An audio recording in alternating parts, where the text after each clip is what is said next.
Hello, everyone, and welcome to the program. I'm Sean Kimbaloye in Lagos. Well, let's show you the countdown right here on Channels Television to the election day.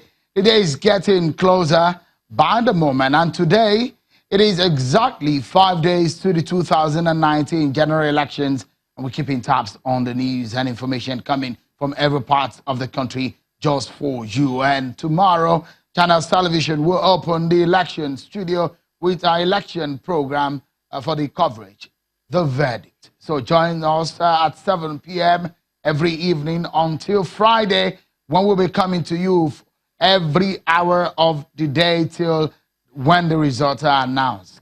Stay with us right here on Channels Television for the best of the coverage across the land. And it has extended the deadline for the collection of voters' cards till tomorrow, the 11th of February 2019. And for those of voting age who have not yet collected their permanent voter cards, you have just today and tomorrow to do so. And so we are Channels Television. We'd like to encourage you to go and collect your permanent voter card so you can exercise your civic responsibility. You have just about 24 hours left to do so and get ready to vote, because no PVC, no voting. For those who have collected their PVC, we would like you to take a selfie or a picture of yourself and post it to us. Hashtag I got my PVC at Channels TV on our different social media handles. So some of the people who have already done so, there you can see their photos right there on your screen.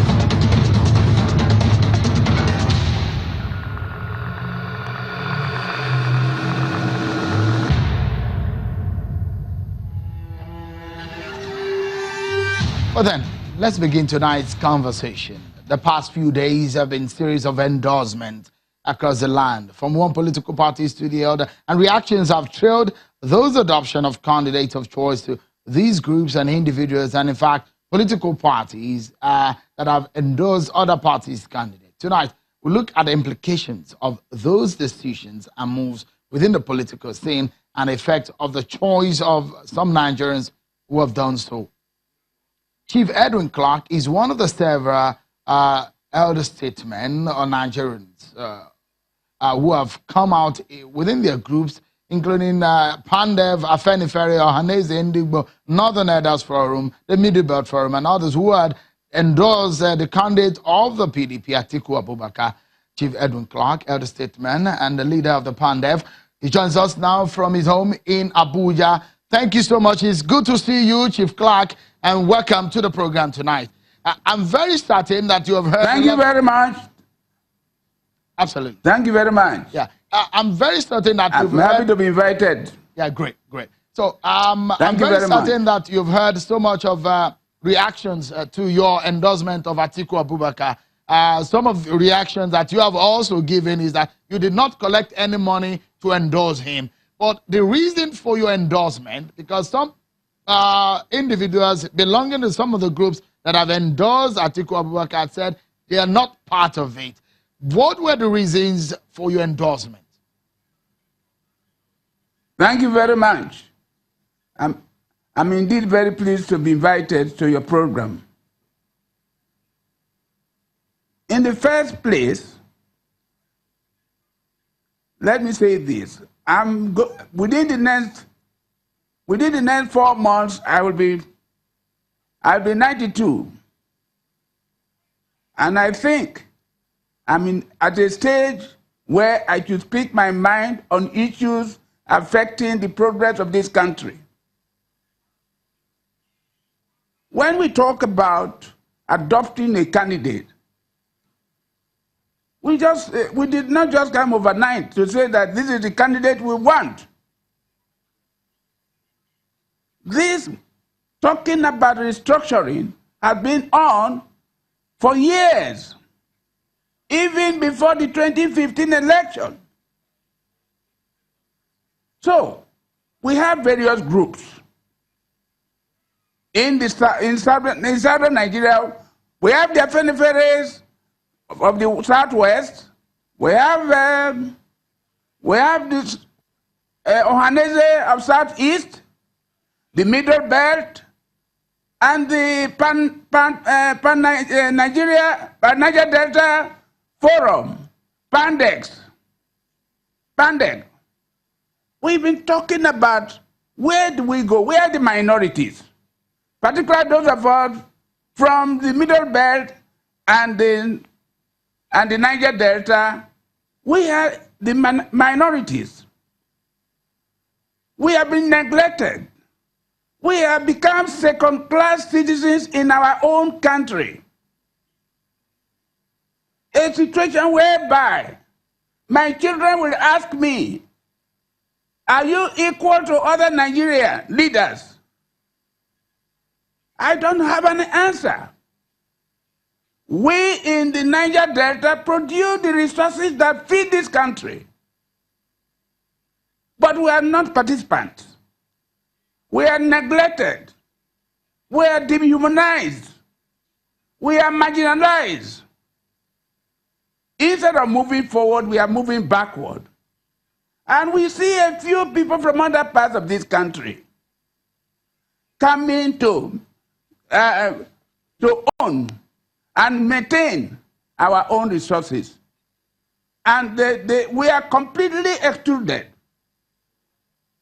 Perhaps I may give you an example recently. When this government came into power, the president appointed very many persons into boards. So I quote one instance for you. The NNPC is the engine room of the oil industry.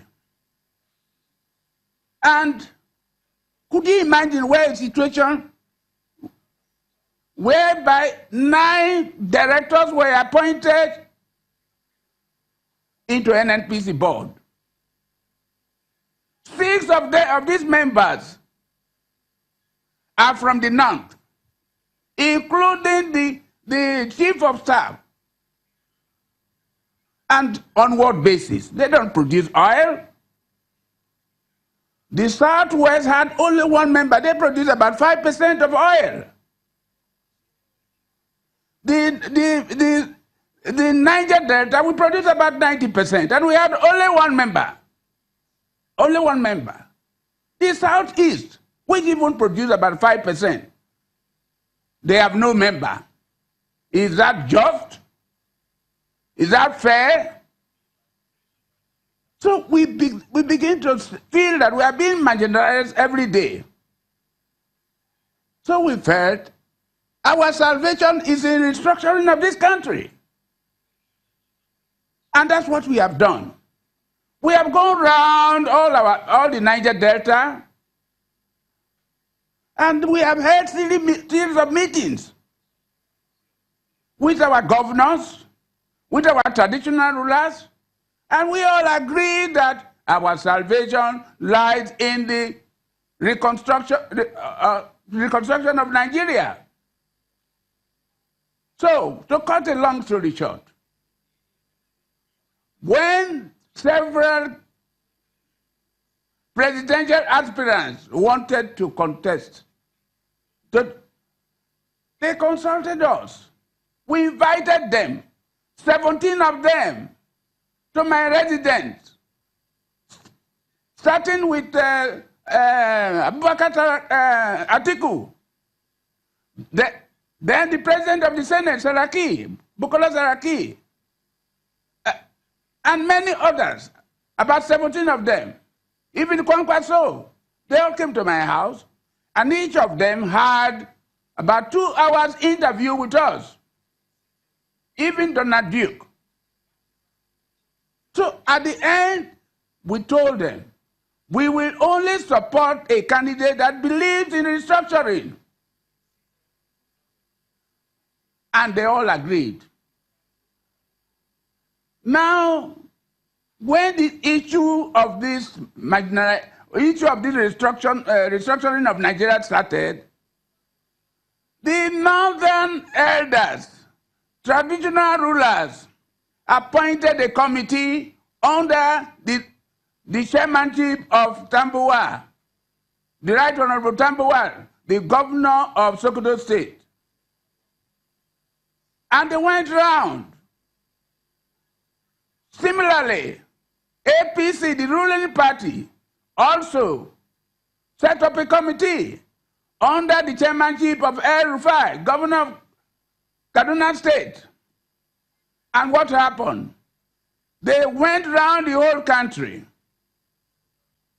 At the end, they came to adopt almost the same thing as was done in 2014 during the national conference. What did they do? They submitted a report to the National Executive Committee. They agreed. But Mr. President said he does not believe in restructuring of Nigeria. All right, Chief Clerk, permit me to come in. I overheard him say, all right, and I supported him, that we must kill corruption in this country. If we don't do so, corruption will kill us. And I am saying, we must restructure this country. Without restructuring this country, there will be no Nigeria. Chief Clerk, if I may quickly, because people will be continue to be fighting themselves. To put this question through. We therefore want us to go back to the 1933 Constitution. We have been restructuring Nigeria from 1947, when we had the Richard Constitution. And again, in 1950, there was the Macpherson Constitution after the Inter-Parliamentary Conference in Ibadan. Sorry, Chief Clerk. Which gave way to the I have a feeling that you may not be able to hear me, so that I can be able to put which the question created the present region, the region. Clark, just a moment. Western Nigeria. You may not be able to hear me because of the communication. I'll come to you just in a moment.